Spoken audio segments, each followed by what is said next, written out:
بسم اللہ الرحمن الرحیم۔ السلام علیکم ناظرین، حج اسلام کا 5واں رکن ہے۔ حج کا آغاز کب اور کون سے نبی کے دور میں ہوا؟ حج کے ارکان کا حضرت ہاجرہ اور حضرت اسماعیل علیہ السلام سے کیا تعلق ہے؟ وہ کون سی 5 شرائط ہیں جن کے مکمل ہونے پر حج فرض ہو جاتا ہے؟ حضرت محمد مصطفیٰ صلی اللہ علیہ وآلہ وسلم نے کس ہجری میں حج ادا کیا اور اس حج کو کیا کہتے ہیں؟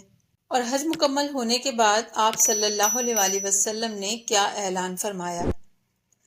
کعبے کی تعمیر کے بعد حضرت ابراہیم علیہ السلام نے کیا دعا کی؟ حج کتنے قسم کے ہوتے ہیں اور ان کے کیا نام ہیں؟ سندل وائس میں خوش آمدید۔ کمنٹ کر کے اپنی رائے کا اظہار ضرور کیا کریں۔ ویڈیو کو لائک کیجیے گا، شیئر کیجیے گا اور چینل کو سبسکرائب کیجیے گا۔ دین کی بات پھیلانا صدقہ جاریہ ہے۔ ارشاد باری تعالیٰ ہے، اور جنہیں استطاعت میسر ہے ان پر اللہ کے لیے بیت اللہ کا حج فرض ہے۔ حج اسلام کے 5 ارکان میں سے سب سے آخری رکن ہے۔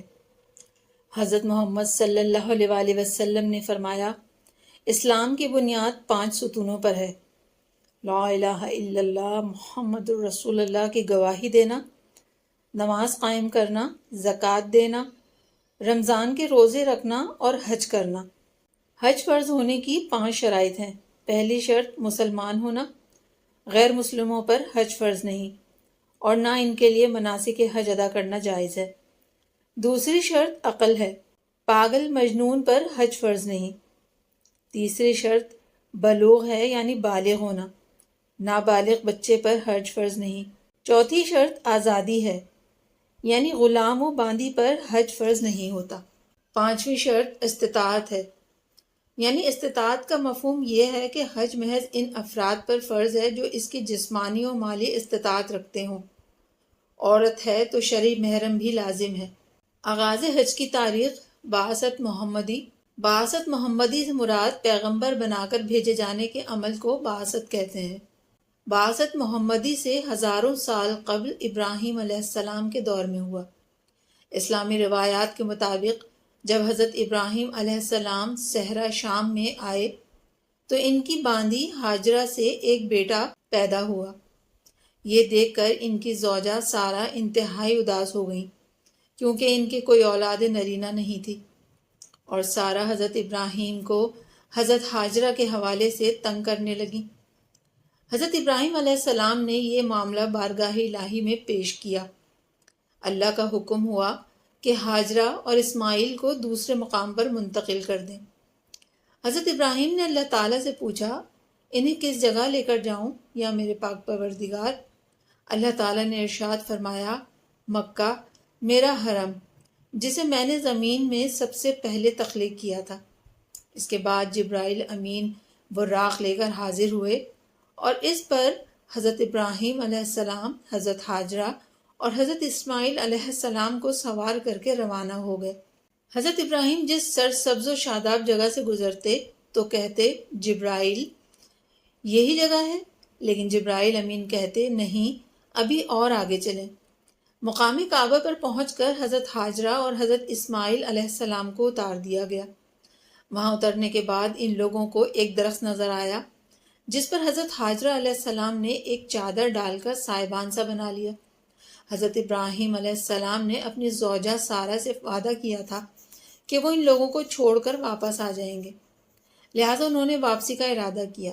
تو حضرت ہاجرہ نے کہا، آپ ہمیں ایسی جگہ چھوڑ کر کیوں جا رہے ہیں جہاں کوئی مددگار ہے، نہ پانی اور نہ کچھ کھانے کو ہے؟ ابراہیم علیہ السلام نے کہا، یہ میرے رب کا حکم ہے، اور روانہ ہوتے ہوئے جب زی طوی کے ایک پہاڑ پر پہنچے تو ان کی طرف منہ کر کے دعا کی۔ ترجمہ: ہمارے رب، میں نے اپنی کچھ اولاد کو تیری عزت والے گھر کے پاس ایک ایسی وادی میں ٹھہرایا ہے جس میں کھیتی نہیں ہوتی۔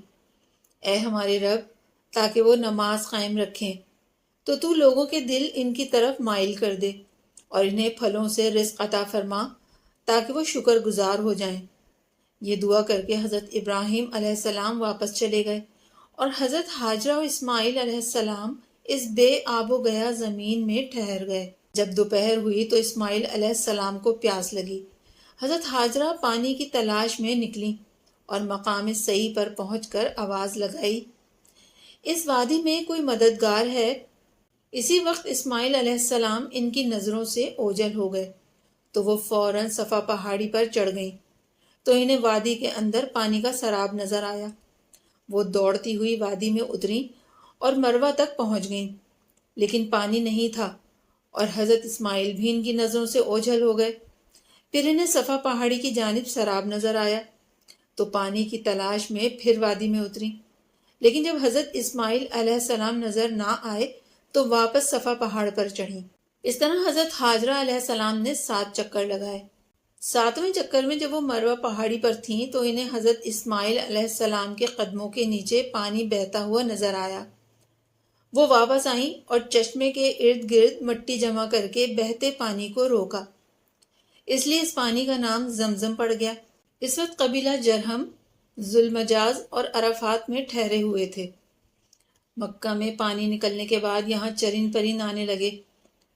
جرہم نے ان پرندوں کا پیچھا کیا اور بالا آخر وہ ایک عورت اور بچے کے پاس پہنچے جو ایک درخت کے نیچے مقیم تھے اور پانی ان کے پاس سے بہہ رہا تھا۔ یہ منظر دیکھ کر قبیلہ جرہم کے سردار نے کہا، تم کون ہو اور یہاں اس بچے کے ساتھ کیا کر رہی ہو؟ حضرت حاجرہ نے کہا کہ میں ابراہیم خلیل اللہ کے فرزند کی ماں ہوں، یہ انہی کا بیٹا ہے اور اللہ نے ہمیں یہاں ٹھہرنے کا حکم دیا ہے۔ ان لوگوں نے پوچھا کہ کیا ہم لوگ بھی آپ کے قریب یہاں پڑاؤ کر سکتے ہیں؟ انہوں نے کہا، میں ابراہیم علیہ السلام سے پوچھ کر بتاؤں گی۔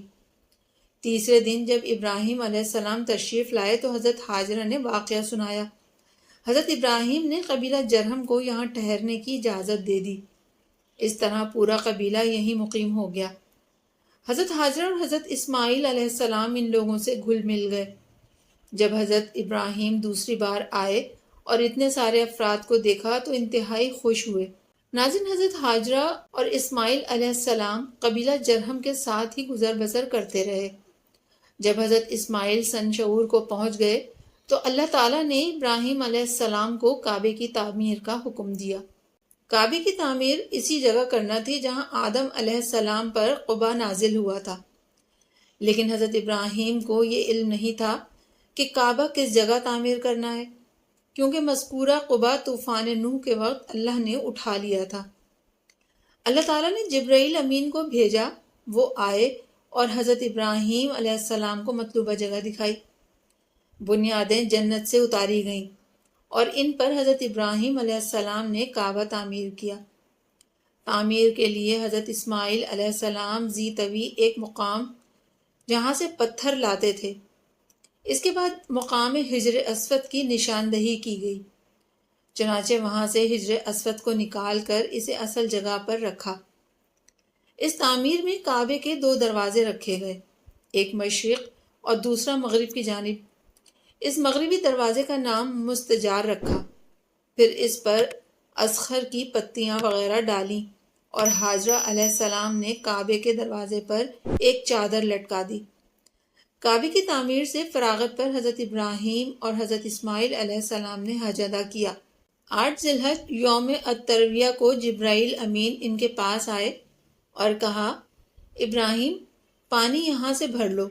چونکہ منا اور عرفات میں پانی نہیں تھا اس لیے پانی یہیں سے لے جاتے تھے اور اسی وجہ سے اس دن کا نام یوم الترویہ پڑ گیا۔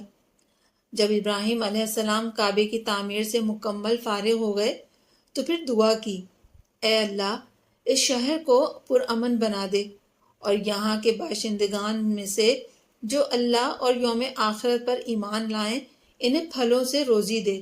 ناظرین، حضرت ابراہیم اور حضرت اسماعیل علیہ السلام اور دیگر انبیاء علیہ السلام کی دعوت پر لبیک کہتے ہوئے اہل ایمان ہر سال کعبے کا حج کرتے تھے، اور حج کی یہ عبادت اس وقت تک جاری رہی جب تک اہل عرب میں بت پرستی نہیں پھیلی تھی۔ پھر سردار مکہ عمرو بن لہی خزائی کے زمانے میں جب بت پرستی کا رواج عام ہونے لگا تو مناسک حج میں تبدیلیاں ہونے لگیں اور عبادت حج حنیفی طرز پر نہیں رہی۔ اس کے بعد عرب معاشرے میں بت پرستی کے اثرات گہرے ہونے لگے تو وہ لوگ کعبے کے ارد گرد خود تراشیدہ بتوں اور اپنے معبودوں کے مجسمے لگانے لگے، اور مکہ کے بعض قبائل موسم حج میں تجارت بھی کرنے لگے۔ اس کے علاوہ بلا لحاظ مسلک و مذہب تمام قبائل کو حج بیت اللہ کی پوری اجازت دے دی گئی۔ پھر بھی بت پرستی پھیل جانے کے بعد بھی بعض افراد دین حنیف اور مسیحیت پر قائم تھے۔ ایسے افراد بھی حج کے لیے آیا کرتے تھے۔ ناظرین، ہجرت کے 9ویں سال حج فرض ہوا۔ محمد صلی اللہ علیہ وآلہ وسلم نے سن 10 ہجری میں واحد حج کیا، جسے حجۃ الوداع بھی کہا جاتا ہے۔ اس حج میں حج کے تمام مناسک کو درست طور پر کر کے دکھایا اور اعلان کیا کہ اپنے مناسک حج مجھ سے لے لو۔ ناظرین، اسی حج کے دوران میں آپ صلی اللہ علیہ وآلہ وسلم نے اپنا مشہور خطبہ حجۃ الوداع بھی دیا اور اس میں دین اسلام کے لازمی قواعد اور اس کی تکمیل کا اعلان کیا۔ حضرت ابو ہریرہ رضی اللہ تعالیٰ عنہ نے محمد صلی اللہ علیہ وآلہ وسلم سے نقل کیا ہے، لوگوں، تم پر حج فرض کیا گیا ہے، چنانچہ حج ادا کرو۔ صحابہ نے سوال کیا، یا رسول اللہ صلی اللہ علیہ وآلہ وسلم، کیا ہر مسلمان پر ہر سال حج فرض ہے؟ تو محمد صلی اللہ علیہ وآلہ وسلم خاموش ہو گئے۔